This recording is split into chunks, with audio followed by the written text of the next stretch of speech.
Welcome, everybody, to Chaps, Many Cultures, episode 173, and part 3 of our series of unpacking behavior. Today, we're going to talk about those who love to care and nurture. Maybe that is like you. Maybe you are one of those people whose personality type is that of a caring, nurturing person. And to find out how this shows up for people in the world, we'll dive into it right now. Stay tuned.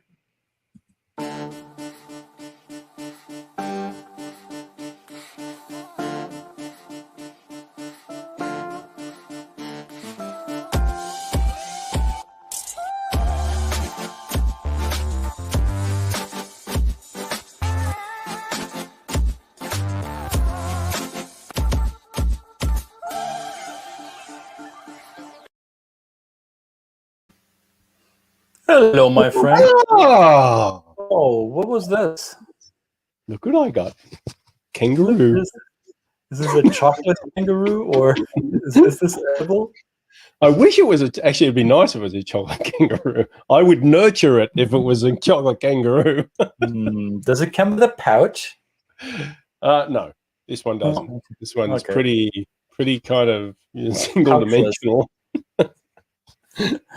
Yeah. Well, welcome everybody. This is the #1 live streaming show about the business of culture and the culture of business. I am chap number 2, and this over here is chap number 1. And we're here to talk to you about human behavior and how we can recognize it, unpack it with a beautiful tool that we've been introducing all week. And before we go into our third behavioral prototype, we want to know from you, as we always do, where in the world are you right now? Where are you joining us from? Let us know in the comments. We value all your contributions, all your questions, all your comments and thoughts and ideas, and even suggestions. Sometimes we need a few suggestions to get better at what we're doing. So, Brett, what are we doing today? And what are these nurturing people that I alluded to? What does that mean? I think it's important to wonder or reflect on what nurturing means to you. Now, nurturing, I guess, in the humanistic viewpoints, is somebody who is taking care of people. Yep. So people who like to take care of, well, not just even people, other people, their surroundings, their environment, even the animals, the kangaroos, right? These are nurturing people, right? Which is my cup of coffee, maybe. Or your cup of coffee, which I know you nurture most importantly. So yeah, so this is what we probably think about when we think about nurturing, caring, and things like that. We might say a mother is nurturing to to a child, and so on and so forth. However, there's an expanded version of that, of course, and we talk about when, say, an example would be to culture, and we've talked about not tying this too much to culture, but some cultures, the leadership is predetermined or driven by a sense of paternalistic approach to their teams. So taking an interest, a genuine interest in the development and advancement of the people that work for them through the practice of supporting them and being closely connected to the work that they do and things like that. These are often traits you see in some leaders that might tend towards a nurturing type of influence. Right. But many more examples. Yeah. And it doesn't have to be the leaders. It could be your team members. It could be your colleagues. It could be your clients. It could be your suppliers, people that you deal with. It could be your family members. It could be your friends. It could be yourself. Ooh. So when we talk about human behavior, we're not only talking about it in an intercultural sense. We're talking about every person you're interacting with. More you can find out about what are their triggers and what are their tripwires, what gets them to do something, how do they decide a certain way, or how do they lean away from you because you approached them in a way that was not speaking their language, so to say, literally. And the tool we've been presenting all week is called Codebreaker, B.A.N.K. The letters are an acronym for the 4 behavioral prototypes that are presented in all of humanity. And today we're going to talk about the letter N, which stands for nurturing. By the way, I think we may have said this on the other 2 episodes this week.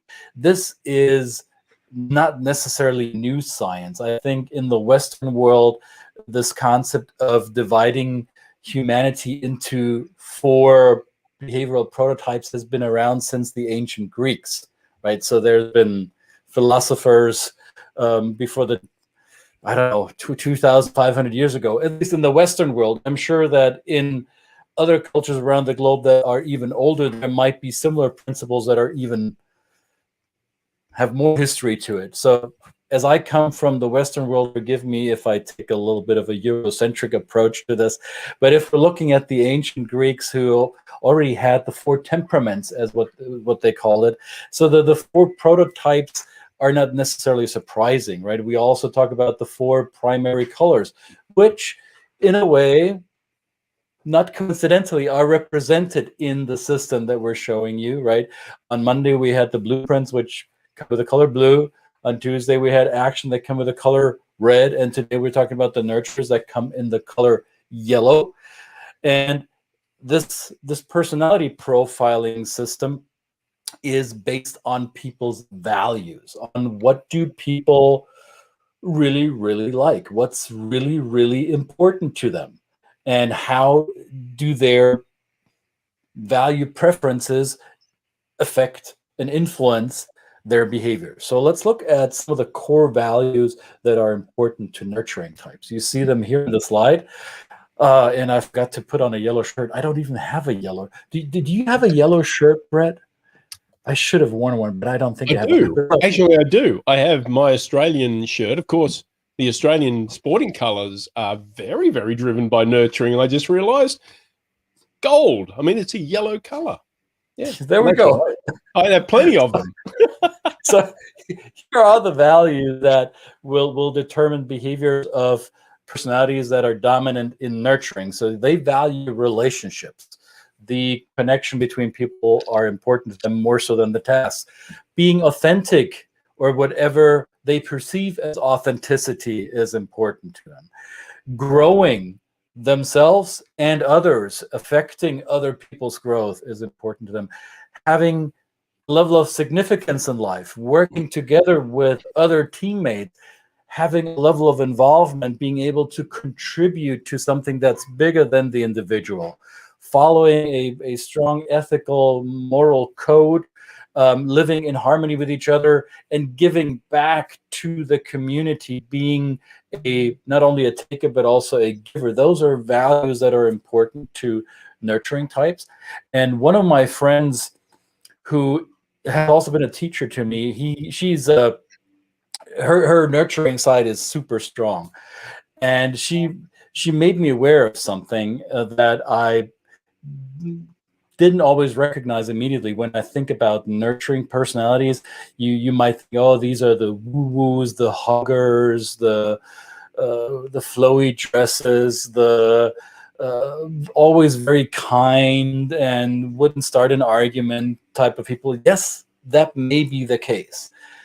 And what my friend Mamie told me, she said, don't mistake my sweetness for a weakness.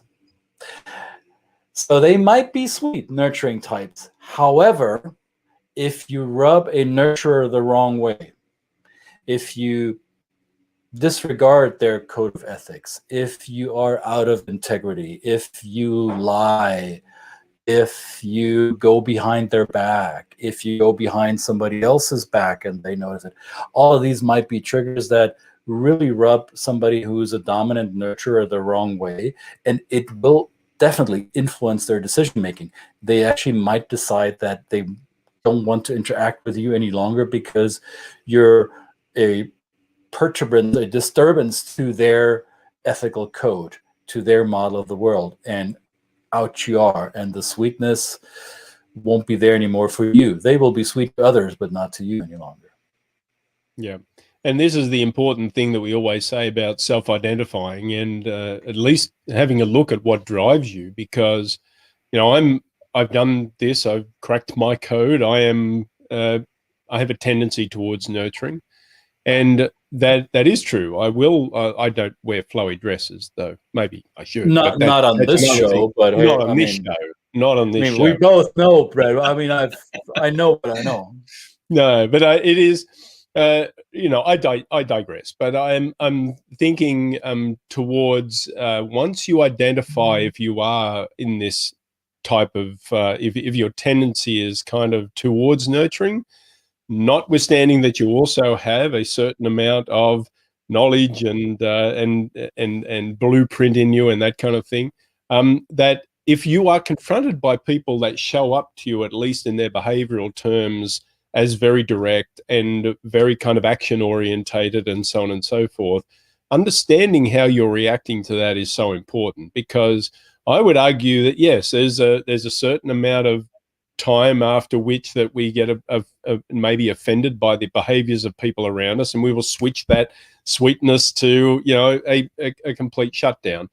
Now that probably, and I can speak to times in my life where this has been the case, where I have actually taken that behavior and gone, okay, well, this is a person obviously doesn't meet my values. They don't seem to be as nurturing as me. Therefore, I'm not going to have a relationship with them. And I would argue that that's actually as damaging as anything else, because it is just their behavior, it's the way they show up. They're probably still a wonderful, warm, generous, heart-loving person. But because that initial reaction, that initial interaction has been something that maybe has offended my values, then probably you would, I've missed out on an opportunity for a relationship or a business opportunity and so on and so forth. So I think these are the part of this tool that I love is that this ability to really deep reflect on what drives you, and also just to kind of take the personal out of it. Even though it's hard to do as humans, but it is taking the personal out of it. And it also, and we are now showing you the third of 4 behavioral prototypes of the archetypes in the B.A.N.K methodology. And as we said before, nobody is just one of these prototypes alone. We're all a mixture of all 4 of these elements, and to varying degrees. And yet our code, our personality code, reflects in our outward behavior, mainly in our verbal and written communication. So you will hear in the language people use whether they are a nurturer or not. They will use words and phrases, and their content will direct you to these values, right? So if somebody is presented with a sales decision or buying decision, letting them know about the exclusivity of the product, how great they will look using that, and how much within their budget it is, that's not going to sway the decision for a nurturer very much. What a nurturer wants to hear or see or be proven to them is, hey, how does this benefit the greater good? If I buy this, is this going to be a fair value exchange? And what will I be able to contribute with this? Doesn't matter if I look good wearing it or that I look successful having it. It's about, hey, does your product, what sets your product or service apart from competitors who might be viewed as not as altruistic? So if you have something that serves my value system, then I will choose as a nurturer, I will choose your product over maybe another product that might be a bit cheaper or more affordable, but I don't believe that other product serves my values as much as yours does. So in trying to convince or getting a yes from somebody who's a nurturer, play with all the personality types, play to their values. And if you can't, if your product, if your offering, if your idea, or if your organization that you're trying to hire for does not represent these values, then maybe that's a question you want to ask yourself. What do we represent? Do we want to attract nurturers? If no, then hey, good luck to you. There's no, I don't want to make you wrong, but we all speak and communicate and act based on our dominant code. So there's 4 of these. So if your dominant code is nurturing and your communication is, let's say, thickly accented around nurturing, you're going to leave out 75% of your audience. And Even worse yet, you're spoon feeding them to your competition because you're not able to adjust your outward behavior to those who behave and communicate in a different way. And I know that's happened to me. I don't know if that's happened to you before, Brett, but I know that I have driven people away with my dominant code. Yeah, well, that's the key, right? So the key point that this has a bottom line effect. So Right. if once I understood that how I come across, you know, it can be frustrating to practice this. I can't say that this was immediately comfortable for me because I tend to write very flowery emails talking about the benefits and the broader spectrum of things that can affect and have a positive effect on people's lives and things like that. Now, of course, that's great for me, and I'm thinking, wow, this person's going to read this, and they're going to go, man, this guy is going to come and save me from making any other mistake as a cultural professional on the planet, right? And of course, I would be wrong because they might first of all, look at the whole body of email, not read the whole thing, and go, what the hell is this? I haven't got time for this. I am somebody who just does not have time, and I have to just give me the facts and give me what I need to do if I'm an action person. So learning that for me was really key. And I think, you know, it's anecdotal for me, but I think I had a much higher rate of success once I started to really basically have 4 versions of emails and literally ready to go as a template. Now, I'm not a template, but I hate templates anyway. I mean, that's that's probably a part of the nurturing in me. I hate templates because I want something to be personal. But for me, it was when I put it in the context of saying, actually, this is personal. If I'm writing to somebody that I can see that their communication style is action orientated, or they just want knowledge, or they want the plan of what they want to do, then I'm actually nurturing them. I'm looking after their interests. I'm speaking directly to the way they want to respond to me. And therefore, you know, this has a bottom line effect. It has an effect as a win-win. I get to work with them. They also get the benefits of working with me, which is, you know, let's not pretend, it's very valuable. Yes, I can attest to that. It's I'm not a bad. living witness to that. It's And not bad. it ain't bad. It's not all bad. So whether you choose to have 4, as Brett calls it, templates, or at least baselines by which you compose your messaging, is one way of doing it. Sometimes, and we'll talk about this on Friday in our how to make use of this system in the most beneficial way for you. Sometimes it just helps you to recognize the communicative patterns that you receive from your counterparts or from the world around you. And as you learn how to listen and read for those clues, you will know how to respond. And sometimes as you send out for the first time, not knowing what personality type you're dealing with, it might be a smart idea to use all 4 of them in a balance and wait for the response coming back to see, okay, they responded to this and not to that. But I get ahead of myself, so we'll have a whole episode on this around this on Friday. So let's look at some business triggers that we found when doing business with nurturing types. So these are only a selection of 5, of obviously are more, right?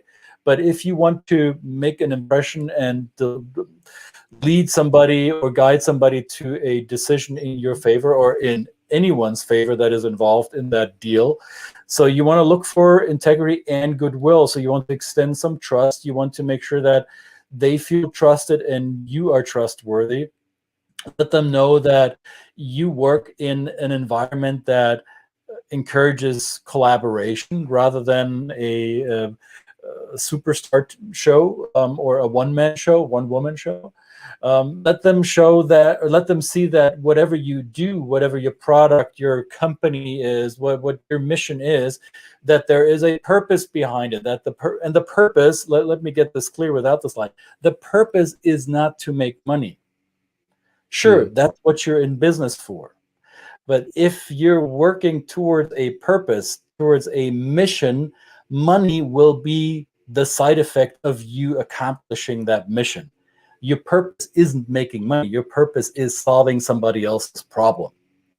So a nurturer has very fine-tuned antennas to pick up on that. And unless you have a crystal clear purpose, then your nurturing client, your prospect, your potential hire may walk away because they don't feel it. And feeling is probably the most important word. They don't see it or hear it, they don't feel it. And if a nurturer doesn't feel it, then you got to work more or they'll walk away from you. So what else? They want to be able to have personal touch, whether it's through a coaching or mentoring. And this is more geared towards a hiring process I see now. But they also want to make sure that the human factor is not being ignored. And the human factor not being ignored, that also applies to, like, in any type of business dealing, any type of negotiation, you have a technical product or a financial product, and it's all about bottom lines. It's all about meeting budgets or making sure you hit all the specs that were outlined in the proposal. Sure, but how does this affect humans? Because humans will use the financial product or the engineering product or the toothpaste. I don't care what it is you're dealing in, but somebody's using it. It is solving somebody else's, a human's problem. And that needs to come out. Unless the nurturer feels that, it's going to be tough sailing for you. Yeah. Yeah. So I'm going through a course at the moment, and I find myself observing people through these lenses, only as a matter of observation, because I want to be able to speak to them, communicate with them, interact with them in a way that matches them. So it would be, this is just, I think it's a personal responsibility that I think we all should take, because it can have effects in, the areas of diversity, inclusion, business interactions, global business interactions. You can even apply this to family, right? This is a family thing. You can have interactions with family. They're in your family. You would think you're all going to be the same, but you're not. And so building on the richness of the humanity of the people you interact with in terms of communicating with them in this way. And of course, you can hear me speaking in those terms, right? There's probably no surprise that I'm a nurturer by nature. I speak in those terms, I think, in a kind of a larger context. Doesn't make my way better than anybody else. It just is my preference, and that's how I like to kind of term it. So when I'm in a situation where I'm with people that are talking in these kind of terms, that's where kind of I am really at my most comfortable. But that doesn't necessarily mean that I should be excluding people that are not, for sure. Yeah.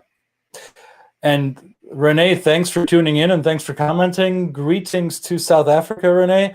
She says, really important conversation. Thank you for recognizing that. The nurturers in us are like, yeah, somebody sees the value. Makes me feel good. It feels good. Thanks, Renee. Thank you, so Renee. we posted this link also in the comment box as you're watching this, or maybe in a minute as the video processes on the platform you're watching it on. You'll see that link. It'll go to crackmycode.com/Höferle, which just happens to be my last name. And you can, in fact, crack your code, or in other words, decipher what is your personality profile. That's a simple exercise. There's not a big questionnaire yet. You'll learn about this on Friday. This is the simple version that'll ask you to sort four tiles in different colors according to your preference, and it will spit out at least your preliminary code with there's going to be a follow-up email with a debrief to that. So we give that to you because we want you to know more about your favorite person in life, meaning you. I'm only being a bit facetious, but let's face it, as you're communicating with people, how many of you have noticed this, that people like to talk about themselves quite a bit? That's because that's usually the person they know best. Well, how well do we know ourselves is the question. And this tool will help you get to know you a little bit better, and we hope you take advantage of it. Well, what I know is that that's another episode. We want to thank you. Of course, no matter whether you're cracking your code or whether you're just hanging about, drinking a coffee, watching us, we want to hear from you. We want to know what your thoughts are, what your questions are, your comments. your disagreements. You can disagree with us. That's fine. I mean, my nurturing might be a little offended by that, but that's all right. I'm going to cop it on the chin. You'll love on them. You respect their integrity. Absolutely. They're being okay with their opinion, and it might not be yours, but hey, you're not making them wrong, are we? No, we're not making that. There is no wrong or right in any of this work. That's certainly what we keep saying. So thank you very much for tuning in to today's episode. 170. What are we up to? 178. Three. Eight? No, I don't know. Many episodes. It's many episodes. Just one of many episodes. And go back and have a look and search for whatever. We've covered so many topics, and we've had some fantastic guests in our time so far, and it will continue. So stick around. Subscribe to our YouTube channels, comment on the socials, and connect with us in any way, shape, or form you would like to. Thank you again, sir. It has been wonderful spending this nurturing, 20 minutes or so with you. It really has been, I must say. Likewise. And we'll see you all back again tomorrow. Ciao for now. Absolutely. Thanks, guys. Bye.